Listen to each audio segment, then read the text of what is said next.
Pete Sampras, Roger Federer, Rafael Nadal, and Novak Djokovic will be remembered as some of the greatest players the game of tennis has ever seen. Andy Roddick will not be one of them. It is the harsh truth.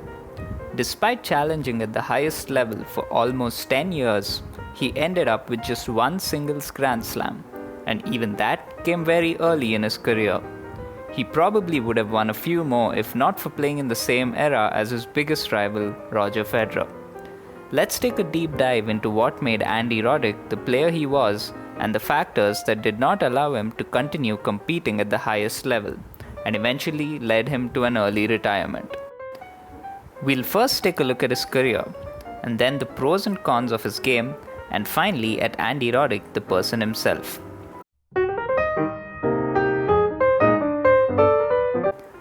As a junior player, Roddick started off by winning 6 singles titles and 7 doubles titles, including the Australian and the US Open. There was no looking back from there for him.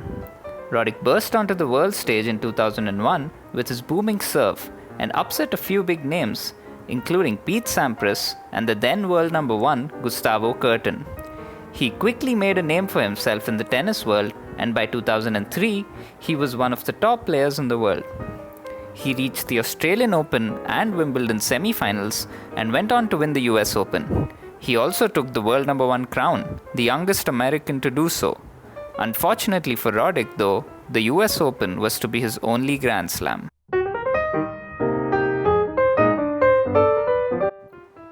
While it may seem like he peaked extremely early because of this, that was not the case with him, even on paper. He did have quite the career. 1 Grand Slam, 32 singles titles, he went on a run of 10 years, winning at least 1 title. He even won a Davis Cup in 2007. He reached the Australian Open semi-finals 4 times. He lost at the final hurdle at Wimbledon on 3 occasions and came runner-up at the US Open once.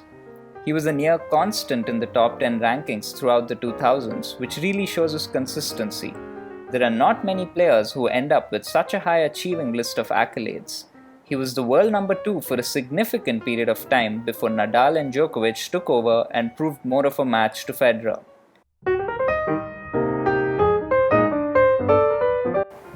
The most tragic story of Roddick's career was his inability to win Wimbledon.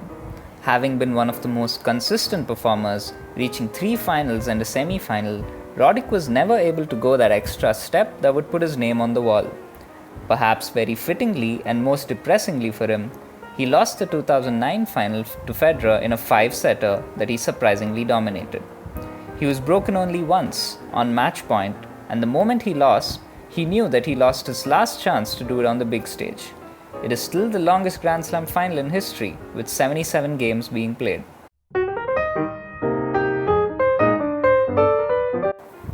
He did, however, become a very different player in his later years, and even though he reinvented his game, a series of less exciting runs on the big stage meant he was increasingly likely to exit Grand Slam tournaments before the second week began. Inconsistencies in performance, a massive increase in the quality of opposition, and an over-reliance on his serve meant that his career came to a relatively early end.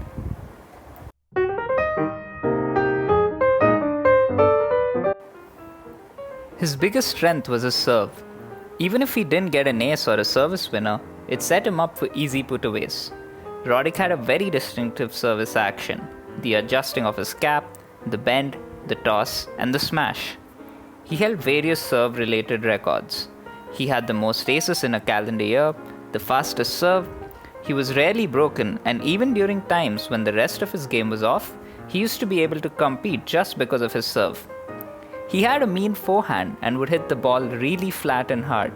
He eventually added more spin to his shots in his later years, but during his prime, he had a great smashing forehand, kind of like a serve that would either be a huge hit or a massive miss.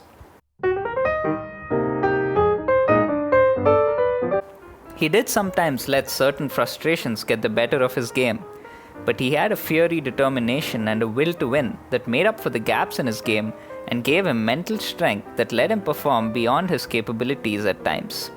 He won titles even as late as 2012, beating Federer in his last game with him at Miami.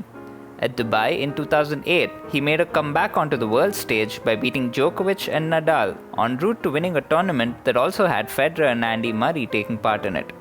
He was also a constant at Queen's, winning the pre-Wimbledon tournament 5 times. As the years went on, tennis courts started becoming slower, making his serve less potent. Players in general got better at returning booming services. The rise of poly and co-poly strings also meant that returning big serves with spin was more possible, thus reducing the error of returns. Roddick's game relied on short rallies, big shots, and taking advantage of his serve. However, fitness in the game improved and players got better at hanging in long rallies, which he found difficult to cut open. While he was quick enough to retrieve balls that seemed lost, his problem was that he wouldn't finish off points and rallies that he was on top of. For someone who relied on his serve so much, his volley game wasn't the best. He would have had the 2009 Wimbledon in his bag if not for that. His game, much like his playing career, was almost, but not quite there.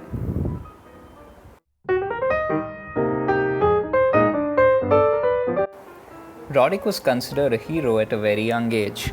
When he was 21, Roddick was caught in a hotel fire in Rome. Despite himself being a celebrity, Roddick helped lead other guests to safety instead of being ushered away from danger. He went out to the balcony where he saw the then Dutch number 1, Schenk Schalken, and many others trapped on a roof, beyond the reach of rescue ladders. Roddick caught several people in his arms as they jumped from the roof, helping save their lives.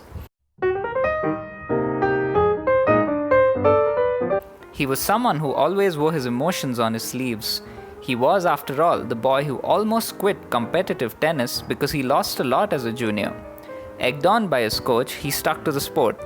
While his achievements on paper were not the most outstanding when compared to some of his more illustrious peers, he was never short on entertainment. He loved being the funny guy. The press loved him for his hilarious interviews, and he would say things at the most unexpected of times and send people into splits, whether it be at post-match interviews, press conferences, or sometimes even on the court during games. When Federer told him after Wimbledon 2009 that he knew how Roddick felt, having lost a similar 5-setter to Nadal in 2008, Roddick was quick to remind him that Federer had 7 Wimbledons and had no idea how it would feel. His honest press conference after his 2007 Australian Open semi-final loss, where he was open about the gap in quality between him and Federer, was another instance where he showed that he did not take himself too seriously. He enjoyed impersonating other players and having a laugh on the court. He was also a regular at the Arthur Ashe Kids' Day charity event and was a crowd favorite at most places because of this side of him. However, this also sometimes came with his sour temper and on-court outbursts. In fact, in 2008 at the Australian Open, he was so frustrated with the umpire that he called him an idiot and asked kids to stay in school or they'll end up being an umpire. He was regularly snapping at the officials. Roddick also went after Novak's injury complaints in one game. He sarcastically commented on the post-match interview that Novak must have had AIDS and SARS and a whole bunch of other diseases along with the various injuries. However, of late, he has been one of Djokovic's biggest admirers, recently calling him out as right up there with the best players the game has ever seen. In the 2010 US Open against Philipp Kohlschreiber, Roddick got called for a foot fault that he just couldn't get over and went on to lose the game. He whacked the ball out of the stadium and was penalized another point that eventually cost him the set and the match.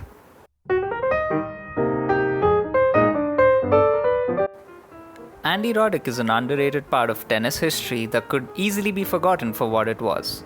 Roger Federer's dominance meant he could not end up as a multi-Grand Slam winner with a Wimbledon or two, but his infectious personality and his off-the-court antics made his years on the tour memorable. His attacking game may have fizzled out earlier than anticipated, but with 32 titles, 1 Grand Slam, many famous matches, and a cheeky Hall of Fame induction later, he has undoubtedly left his mark on the game.